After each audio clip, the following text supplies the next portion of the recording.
Hey bookworms, welcome back to my channel and to another review, and this time I'll be talking about 9 Perfect Strangers by Liane Moriarty.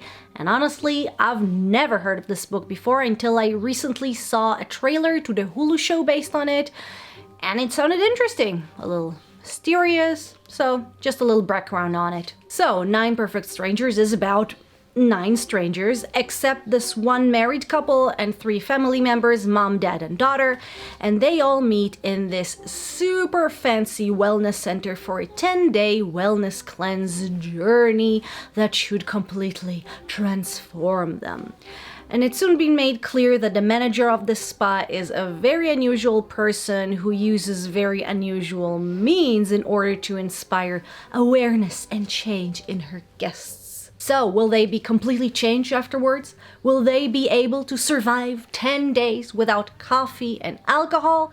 Stay tuned. No, I'm kidding, of course. I'm not gonna answer these questions. Spoilers. So let's start generally. Did I like this book? Is it any good? Well, no, not really. It was just very okay. It's not really bad. I've read worse. It's just that it's clear that there was supposed to have been a bit more bite to it, a punchline that I feel we never really got to. And as the book progressed, it became more and more ridiculous, which made me take it even less seriously. And this is very frustrating because this book has some really good bits. It has some great character moments, well-crafted plot lines. It even had some really fantastic psychological moments. It had characters that live such different lives to me, and yet at those moments I really identified with them. But the issue is that those were mere scattered moments, and the whole wasn't good enough in comparison. You know what? This book felt like a really great first course. It's really yummy, but then you're told that that's it, there's no more food.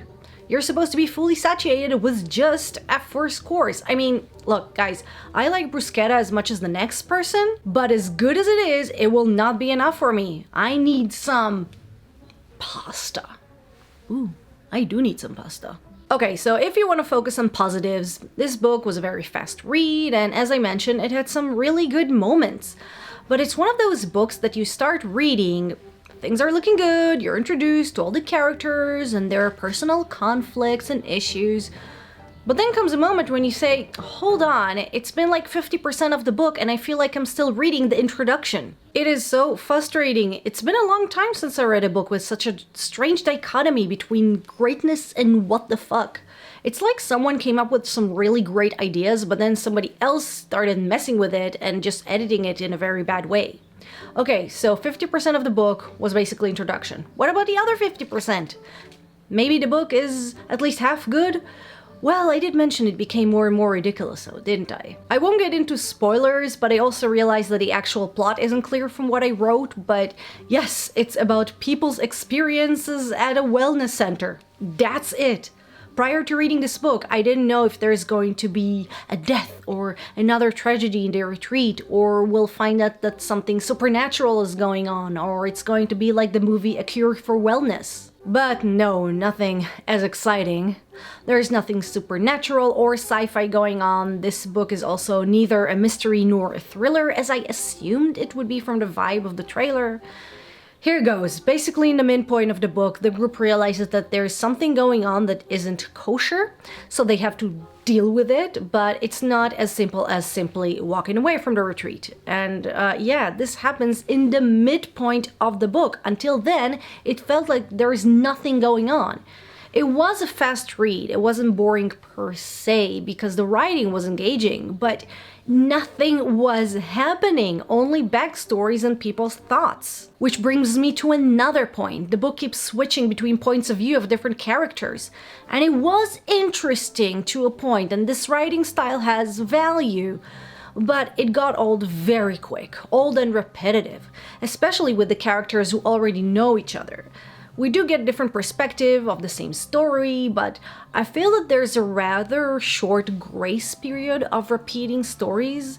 I will say this as a positive point for the book. I did like how it shows how different people relate not only to the same event, but also how they see themselves as opposed to how others see them. But as this book does so well, it takes a good thing and just repeats it and repeats it until it loses all point and flavor like an overchewed gum. But wait, there's more! Now I'm arriving to the part that really pissed me off in this book. Now we all have these little points that bug us more than anything. Like, for me, it can be pushing people to have babies because being a parent is the only viable option to everyone at all time, for example. And it does happen here, but that's not the worst part. Let me tell you the worst part. So this isn't just a wellness retreat. Oh no, this is a combination of wellness and a psychological treatment, which is great considering none of the people in charge are actually such psychologically trained. It's clear pretty soon that the characters will have some sort of a life-changing epiphany during the treatment, but the way it's done is so infuriatingly simplistic. Look, psychology is never easy. Making changes is never easy. Understanding what's wrong in order to even realize what sort of changes needed to be done is not easy. Whether you just want to lose weight, and I'm saying just like this because many times being overweight is a symptom of a deeper psychological problem and simply eating less is easier said than done, or whether you want to just continue to live after a horrible loss, therapy, real therapy, takes time and usually also take more effort than just having a week worth of being uncomfortable. As I was reading and I realized what cliche means are taken in order to actually psychologically treat these people, I just thought, please let there be more. Let the conclusion be that these little things are not everything that's needed in order to change the lives of these people. But they were. Talking to a different person that apparently have the same pain as you will change your life forever. It will make you realize what you've been doing wrong, erase all your past trauma, and make sure that you will continue your new and improved, happier life without any hiccups.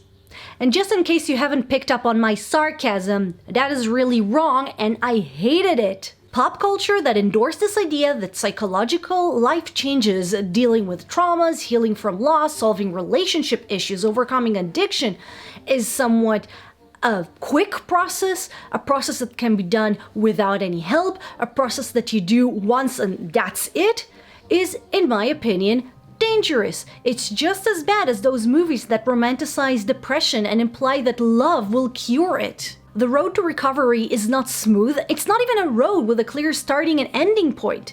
When you deal with psychological issues, you deal with them for the rest of your lives. So this implication that this stupid retreat by an egomaniac that thinks she figured the world out will cure all your trouble is just infuriating. Now, for the record, it is also implied that the manager is overestimating herself and that some of the characters, both workers and guests, realize that one retreat won't cure everything. But it's still the conclusion at the end of the book that her crazy ideas kind of work. Okay, rant over. Let's conclude.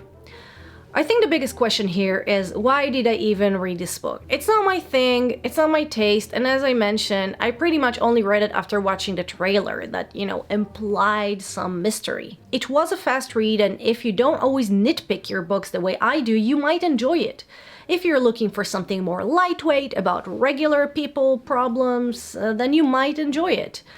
I enjoy the writing style and the different characters, most of them at least. But this book is also rather ridiculous. Whether it's by suggesting that a 10-day spa retreat will forever solve your life, or by suggesting that anyone would have ever let that spa manager actually do what she does in real life, or whether it's by some very odd personality traits. Seriously, crazy manager aside, two of the characters were just so stupid, I didn't know if this was some sort of a diegetic sarcasm or just bad writing. So I didn't like this book at all, but that's what I get for reading a book simply based on a trailer.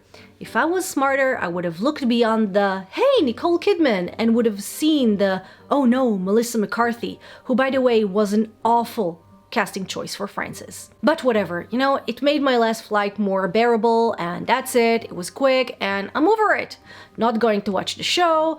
There isn't enough plot to fill an entire miniseries, but they'll probably just make stuff up like they did in A Handmaid's Tale or The Hobbit. So guys, those were my thoughts on 9 Perfect Strangers. Thank you very much for watching my video. I really hope you enjoyed it, and if you did, don't forget to like, share, and subscribe to my channel. Also, write me a comment so that YouTube won't forget about me. Write if you read the book and your thought about it. Also, if you ever read a book based on a movie trailer or something like that and how it turned out for you. Guys, thanks again for watching, and I'll see you next time. Bye bye.